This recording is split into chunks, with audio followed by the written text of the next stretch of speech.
Hello everyone, my name is Sarvesh. तो आज के सेंटेंस को समझने की कोशिश करते हैं, कैसे बने हैं, क्या उसमें ग्रामर पोर्शन यूज़ किया हुआ है, कैसे हेल्पिंग वर्ब्स का काम करते हैं। तो उन सब चीज़ों को समझने की कोशिश करते हैं पहले सेंटेंस के साथ। चलिए वीडियो शुरू करते हैं।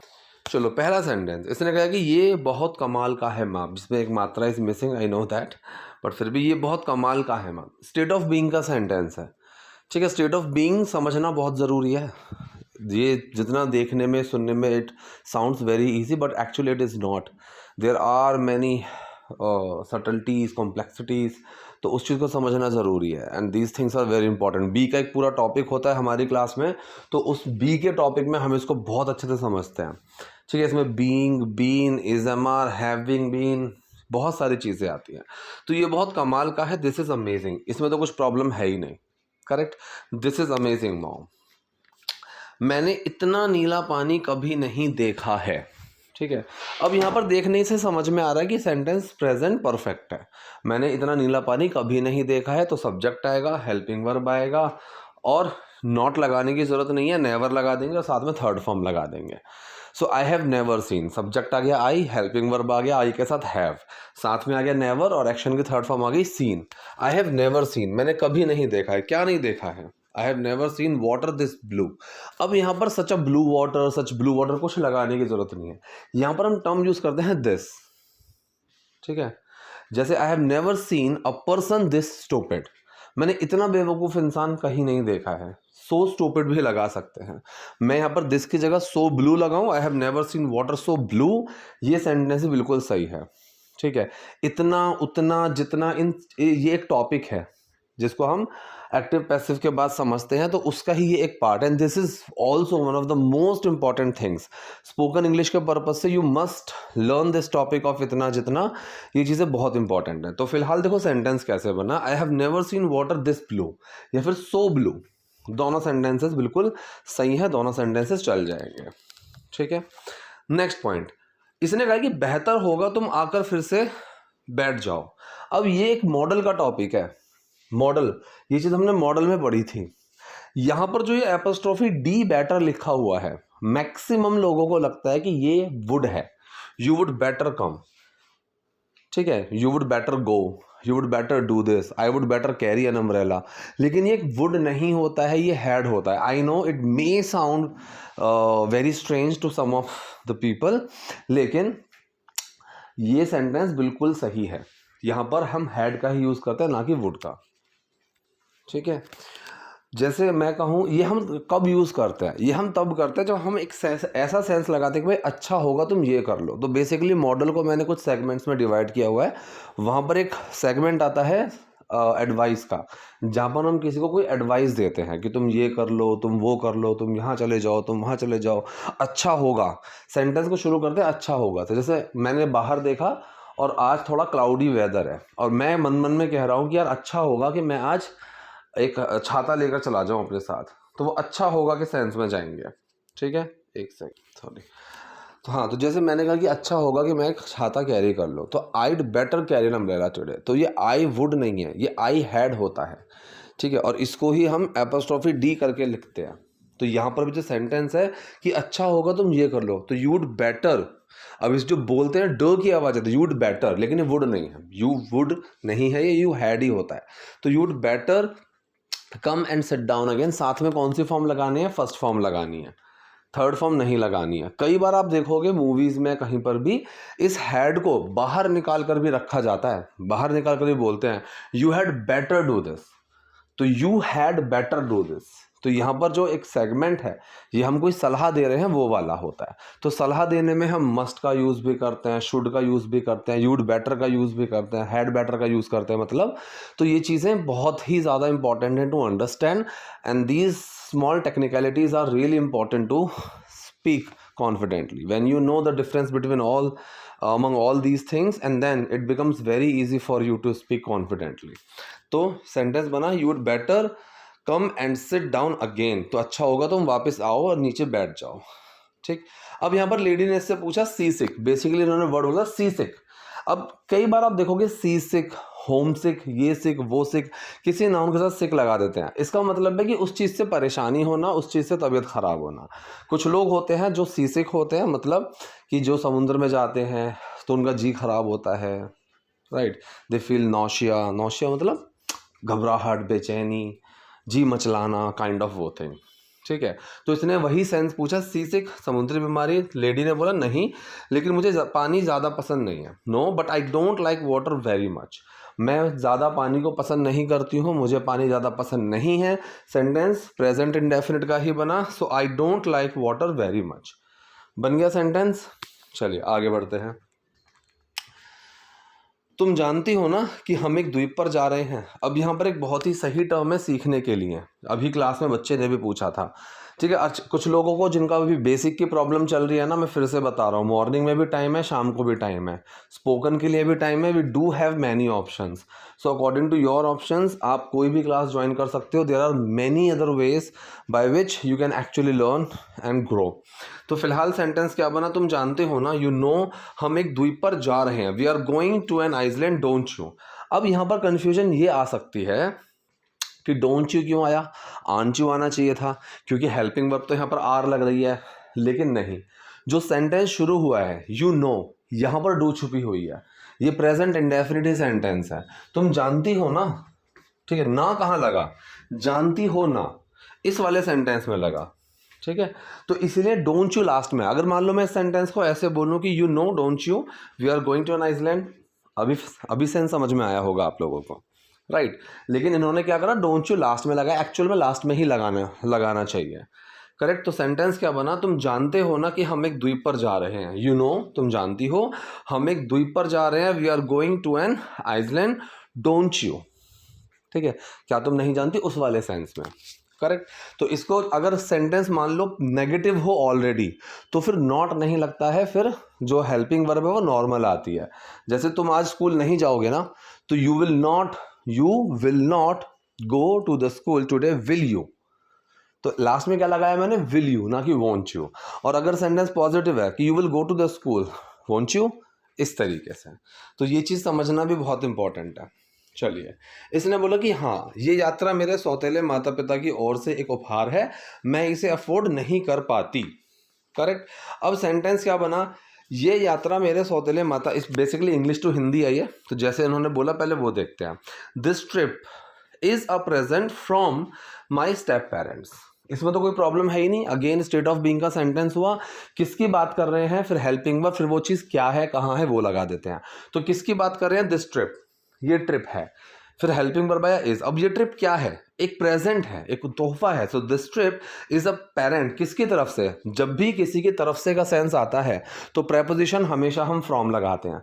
प्रेपोजिशन बहुत ही इंपॉर्टेंट चीज़ है, और I would say it is one of the biggest bottlenecks for many people who are not able to speaking English confidently. Basically they speak but they don't have that confidence, because this is one of the things which stops you from speaking fluently, क्योंकि दिमाग आधा ये चला जाता है कि whether my preposition is correct or not, and because of this problem, और ये मैं उन लोगों की प्रॉब्लम बता रहा हूँ who are at spoken level, जो लोग स्पोकन लेवल पर हैं, जो लोग अभी सीख रहे हैं, तो they might not face this problem because they already have lots of things to understand, like sentence कैसे बनाना है, हेल्पिंग वर्ब कहाँ लगानी है। But I am talking about those people who are actually at spoken level, and they are speaking, they are communicating with other people, and then while having a conversation they face this problem। और मैं अपनी class में भी देखता हूँ कि बच्चे सबसे ज़्यादा जो गलती कर रहे हैं अभी, जो लोग स्पोकन लेवल पर हैं, they are actually able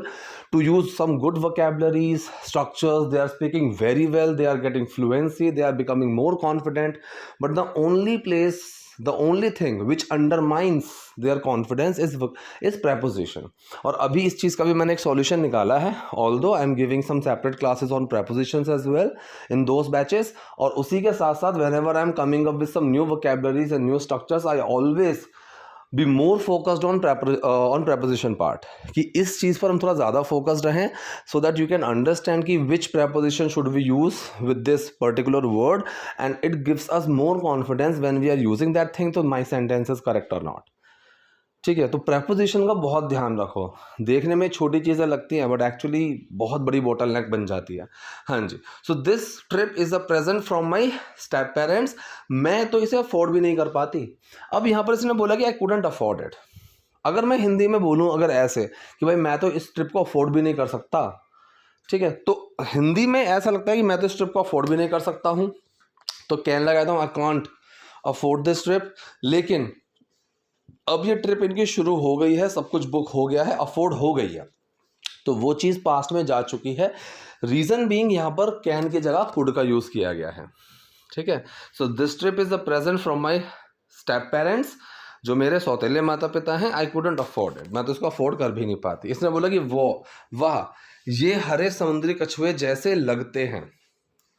ठीक है, अब यहाँ पर एक चीज़ समझो, सेंटेंसेस ने क्या बोला कि these look like green sea turtle. दिमाग में एक चीज़ आ सकती है, मैं दे लगा दूं, दे लुक लाइक, बिल्कुल लगा सकते हैं, लेकिन दे का यूज़ पता है हम कहाँ करते हैं? दे काइंड ऑफ एक सब्स्टिट्यूशनल प्रोनाउन की तरह काम करता है। ठीक है, अगर जैसे मैं किसी के बारे में ऑलरेडी बात कर रहा हूँ और मुझे पता है कि हम किसके बारे में बात कर रहे हैं, तब मैं दे का यूज़ करूँगा। ठीक है, जैसे मैं कहूँ कि भाई आज मैंने राहुल, रवि और किशोर को घूमते हुए देखा था। देवर, ठीक है, पहले मैंने बता दिया कि today I saw Rahul, Kishore and Ravi in the market. ठीक है, सो देवर बाइंग समथिंग, वो कुछ खरीद रहे थे, करेक्ट, तो वहां पर दे का यूज सही है।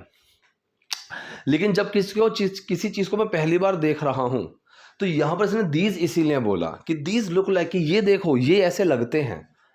अब इसको बाद में जब बोलेगा तो दे का यूज कर सकता है, तो यहां पर दीज भी सही है, दे भी सही है। लेकिन जब वो पहली बार एक चीज की तरफ इशारा करके बोल रहा है, सो दीज का यूज वहां पर इसीलिए आया। So these look like green C turtles. ठीक है, अब यहां पर लुकिंग लाइक मत कर देना। ठीक है, हालांकि ग्रामेटिकल पॉइंट ऑफ व्यू से लुकिंग लाइक बोल सकते हो, you are looking very handsome today, लेकिन स्पोकन में इस तरीके से हम नहीं बोलते हैं। This is copular verb. हम कैसे बोलेंगे? अगर मुझे ये बोलना भी हो ना कि तुम आज बहुत सुंदर लग रही हो, you look very beautiful today, ना कि you are looking very beautiful. आपने मूवीज में कहीं पर देखा होगा, बोल देते हैं कि यू आर लुकिंग गॉर्जियस। ठीक, लेकिन सही तरीका क्या है? यू लुक गॉर्जियस टुडे, ना कि यू आर लुकिंग। तो इसी तरीके से दे आर लुकिंग लाइक, ना दे लुक लाइक। ठीक, सी ग्रीन सी टर्टल्स। इनके शेल देखो, मतलब खोल देखो, ये सच में बहुत सख्त है। So check out the shells. ठीक है, चेकआउट, चेकआउट का मतलब किसी चीज को देखना, समझना, उस तरीके से। Check out the shells, shells देखो, इट्स रियली हार्ड, ये सच में बहुत हार्ड है। ठीक है, वो पानी की ओर बढ़ रहे हैं। अब देखो इसने दे का यूज किया, अब यहाँ पर दैम वैम का यूज नहीं करा है। ठीक, क्योंकि एक तो ये सब्जेक्ट बन गया और उसके ऊपर से अब इस चीज को वो ऑलरेडी बता चुका है। तो सही तरीका क्या होगा कि वो पानी की ओर बढ़ रहे हैं। बढ़ रहे हैं तो they are heading towards, they are moving towards, they are going towards, सारे सही हैं। लेकिन स्पोकन में बहुत कैजुअल तरीके से हेड का यूज बहुत ज़्यादा चलता है। आई एम हेडिंग होम, मैं घर जा रहा हूँ, I am going home, I am heading home, दोनों सही हैं। तो इसने सेंटेंस क्या बोला? वो पानी की ओर बढ़ रहे हैं, they are heading towards the water. ठीक है जी, कोई प्रॉब्लम नहीं है। तो प्रेजेंट कॉन्टिन्यूअस सेंटेंस ही हुआ, इसलिए यहाँ पर हेड का यूज किया गया है। So they are heading towards water. Next max, चलो पहले अपनी चाबी ले लेते हैं। चलो ये काम कर लेते हैं, चलो पहले ये करते हैं। सेंटेंस किससे शुरू होता है? लेट से। अब यहाँ पर ज़्यादा लोग हैं तो लेट्स, लेट अस, वो जो लेट अस को शॉर्ट में लेट्स बोलते हैं, लेट्स गो, वो लेट अस गो ही होता है। ठीक है, तो वहाँ पर उसी से बनेगा। तो इसने बोला कि पहले हम चाबी ले लेते हैं, let's go and collect our keys first. ठीक, अगर मैं टू लगा दूं कि चलो पहले हमने चाबी लेने चलते हैं, सो लेट्स गो टू, चाबी लेने चलते हैं, वो वाला सेंस आ जाएगा। पहले चाबी ले लेते हैं, लेट्स गो, चलते हैं, और चाबी ले लेते हैं, लेट्स गो एंड कलेक्ट अवर की फर्स्ट। दोनों सेंटेंसेस में कोई दिक्कत नहीं है, सेम ही है, सेम मीनिंग देंगे। अब इसने देखा कि भाई एक आदमी मसाज करा रहा है, एंड नाउ इसने बोला कि भाई मुझे भी ये चाहिए। क्या चाहिए? Massage. So I want that to.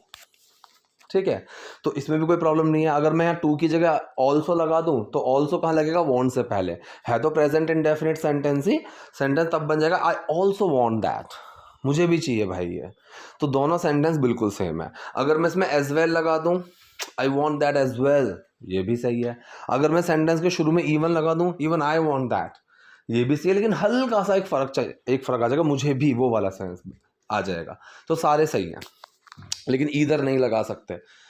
इस चीज़ के ऊपर क्लास में हमने कई बार डिस्कस किया है कि इसमें क्या डिफरेंसेस होते हैं, and you must be knowing this. आप बस यूं ही आराम करना चाहती हो। अब यहाँ पर एक बहुत ही अच्छा एक फ्रेजल वर्ब आपको मिलेगा। इसने बोला कि you just want to laze about, ठीक है। लेज अबाउट और लेज अराउंड, ये दो फ्रेजल वर्ब्स हैं।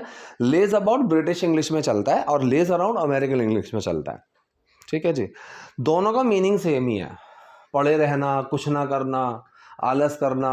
जैसे मैं कहूँ कि भाई आज मेरा डे ऑफ है, आज मेरी छुट्टी है, इट्स माई हॉलीडे टुडे, और मैं पूरे दिन पड़ा रहूँगा, आज नहीं करना मैं कुछ भी। So today I will just laze around, I will keep lazing around all the day.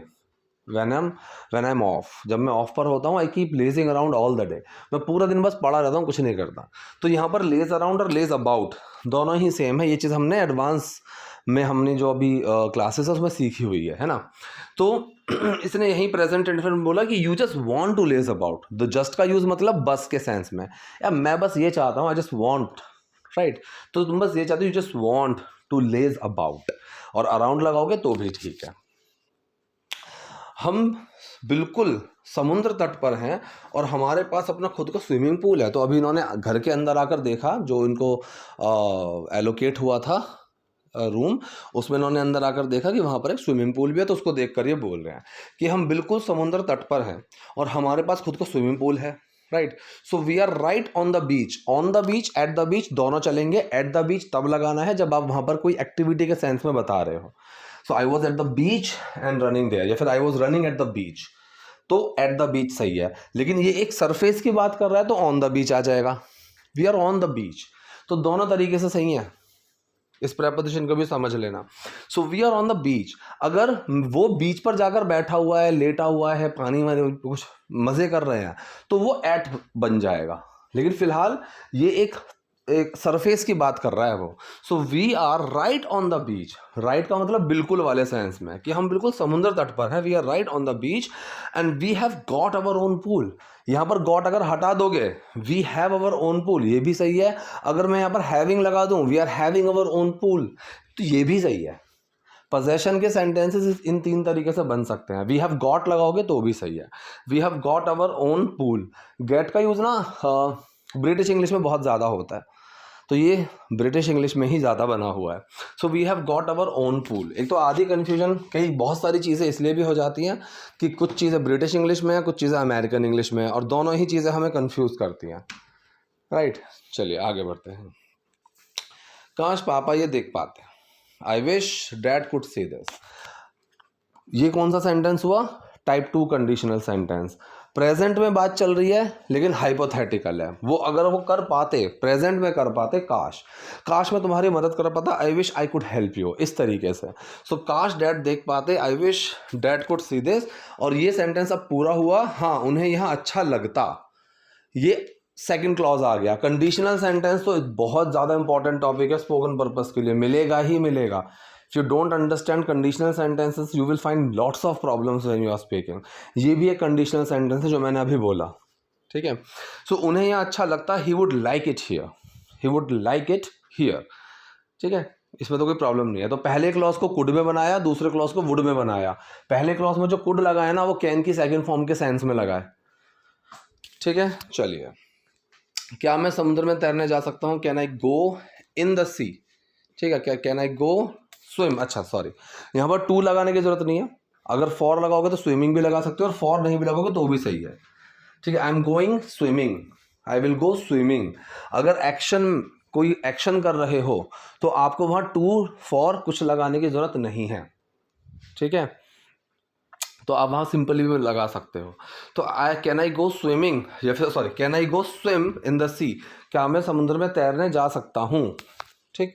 इसने बोला कि बाद में, ठीक है। चलो कमरा देख लेते हैं, later, alright, let's check out the rooms. Check out का मतलब फिर एक अच्छे से देखना, खकोलना उसको। तो इसने बोला कि let's check out the rooms, right. I hope चीज़ें क्लियर हुई होंगी। अगर कोई कन्फ्यूजन, कोई डाउट है तो let me in the comment section. Video पसंद है लाइक कीजिए, नए हैं लाइक सब्सक्राइब दोनों कीजिए। Thank you.